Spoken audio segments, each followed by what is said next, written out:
नमस्कार, CG news plus 24 में आपका स्वागत है। सबकी बात सच के साथ। तो चलिए रुक करते हैं आज की प्रमुख खबर पर। ईडी के हल्फनामे पर भड़की आप अरविंद केजरीवाल की कानूनी टीम ने एससी से कर दी शिकायत। प्रवर्तन निदेशालय ईडी की ओर से दाखिल हल्फनामे पर दिल्ली के सीएम अरविंद केजरीवाल की कानूनी टीम ने आपत्ति जताई है। टीम ने सुप्रीम कोर्ट रजिस्ट्री में औपचारिक शिकायत दर्ज कराते हुए ईडी के हल्फनामे को कानूनी प्रक्रियाओं की अवहेलना बताया है। मुख्यमंत्री की कानूनी टीम ने कहा कि उस समय हल्फनामा दाखिल करना, जबकि केजरीवाल के अंतरिम जमानत पर अंतिम फैसले की तारीख पहले से तय है।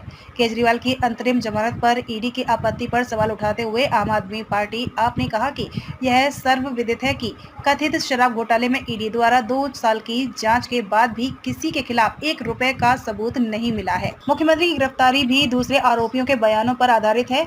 मंगुटा श्रीनिवास सुल रेड्डी, शरथ रेड्डी, सत्य विजय नायक और एक अन्य भाजपा के करीबी का बयान उसमें शामिल है। आपका आरोप है कि ईडी ने पूरी तरह से गवाह बने इन आरोपियों के बयानों पर भरोसा किया है, जिनका सीधा संबंध भाजपा से है। सीएम की अंतरिम जमानत पर आज फैसला संभव। शराब नीति से जुड़ी मनी लॉन्ड्रिंग मामले में दिल्ली के मुख्यमंत्री अरविंद केजरीवाल को अंतरिम जमानत मिलेगी या नहीं, इस बारे में शुक्रवार को सुप्रीम कोर्ट फैसला सुना सकता है।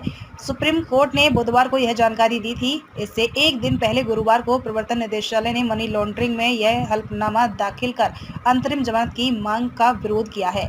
केजरीवाल की अंतरिम जमानत पर सुनवाई के बीच हल्फनामा दाखिल। बता दें कि ईडी ने गुरुवार को सुप्रीम कोर्ट में मुख्यमंत्री अरविंद केजरीवाल को चुनाव प्रचार के लिए अंतरिम जमानत देने की मांग का विरोध किया। ईडी ने हल्फनामा दाखिल करते हुए कहा कि चुनाव प्रचार का अधिकार न तो मौलिक अधिकार है और न ही संवैधानिक, यह कानूनी अधिकार भी नहीं है। ईडी ने कहा कि केजरीवाल को अंतरिम जमानत देने से गलत संदेश जाएगा।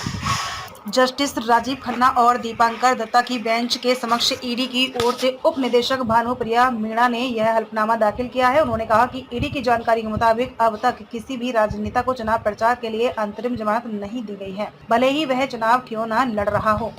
ईडी ने कहा कि हमने अभी दलील रखने की शुरुआत ही की है, ऐसे में बेंच पूरी तरह से सुनने के बाद याचिका के बारे में अंतरिम निर्णय ले सकती है। ईडी ने सुप्रीम कोर्ट में कहा कि जेल में बंद कैदियों को वोट डालने का भी अधिकार नहीं मिलता है, ऐसे तो किसी राजनेता की गिरफ्तारी नहीं हो सकती। ईडी ने हल्फनामे में कहा कि यह ध्यान देने योग्य है कि पिछले 5 वर्षों में लगातार 123 चुनाव हुए हैं। ऐसे में यदि किसी को चुनाव में प्रचार के लिए अंतरिम जमानत दी जाती है तो फिर जांच एजेंसी द्वारा किसी भी राजनेता को गिरफ्तार नहीं किया जा सकता है और न ही न्यायिक हिरासत में रखा जा सकता है, क्योंकि देश में पूरे साल कोई न कोई चुनाव होता रहता है। खबरों में अब तक के लिए बस इतना ही। फिर होगी आपसे मुलाकात ऐसी किसी बड़ी और खास खबर के साथ। तब तक के लिए नमस्कार और देखते रहिए सीजी न्यूज प्लस 24।